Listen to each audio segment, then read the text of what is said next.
Hey guys, welcome back to Red Devil TV. Man United versus Norwich. Apparently, guys, it might not happen. Look, there's a couple of players in the Norwich squad that do have COVID. This COVID situation right now is a bit unpredictable. I mean, this new variant, who knows what's going to happen?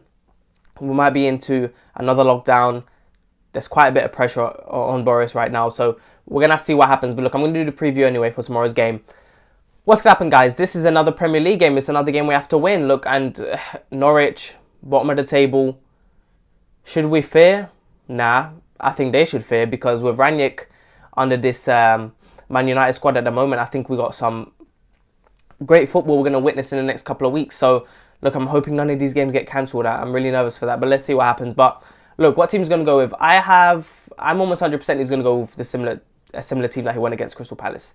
I think what might change is he could play Luke Shaw, and I think he might put Greenwood up front with Ronaldo. Now, the thing is, I think Rashford, like I said in my last video, I think he will get put in again because no one offers that pace that he has, and of course those long balls are going to go onto Rashford.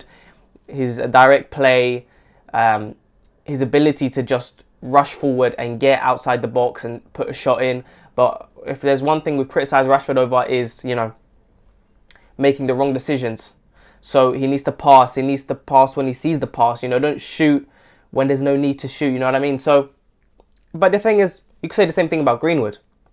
When we were playing a 4-2-3-1 under Ollie, so many times Greenwood was playing on the right wing and he just kept cutting in and shooting. Come on, man, we need some more crosses. But look, in this formation, the fullbacks are going to be a lot more involved in the game, as we saw against Crystal Palace. So I think Dalot's going to play. Wan-Bissaka apparently is injured.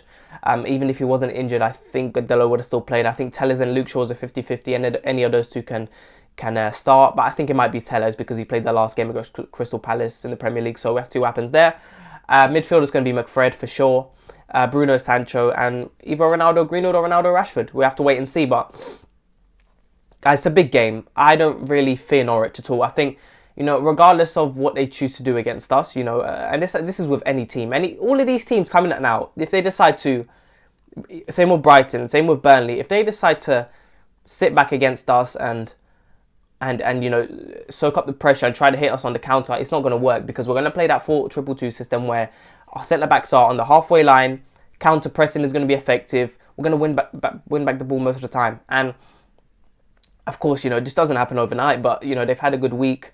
In the next couple of weeks, every game will get better and better, for sure. And that's what's going to be interesting, with this Champions League game against Young Boys that we just saw. Lingard, look, I think Lingard might go soon. I think Van der Beek, how is he going to be put into the system? He made the mistake for the goal that Young Boys scored against us, but he was the only player who was really trying to make those forward passes in the game and really get us playing high up the field. It's just that one time he made a very short pass, which he doesn't actually do too often, and he paid for it. So, guys, this game, I'm predicting, to be honest, I think we're going to really slap them up. I'm going to say like a 5-1 victory. I know it sounds mad, maybe too optimistic. But to be completely honest, I think we're going to slap them. Norwich in horrible form. They 20th. They're last in the league. They're gonna go down for sure. So, guys, if I had to be honest, I'm gonna say 5-1. I think we might see a Ronaldo hat trick. We might see Greenwood play, and I think Dalot again, another player who might shine in this game. Someone who is going to get involved in the attacking play. Someone who is going to go straight down the flank, and he's had a week to train and some couple of days to rest after that Crystal Palace game. He didn't play in the Champions League. Same with Tellers. These are players who are really going to shine under the system, and we saw with Shaw in the Champions League game. He had a good first half, and if I had to be honest, look, I think we're going to do bits. So I'm going to say 5-1.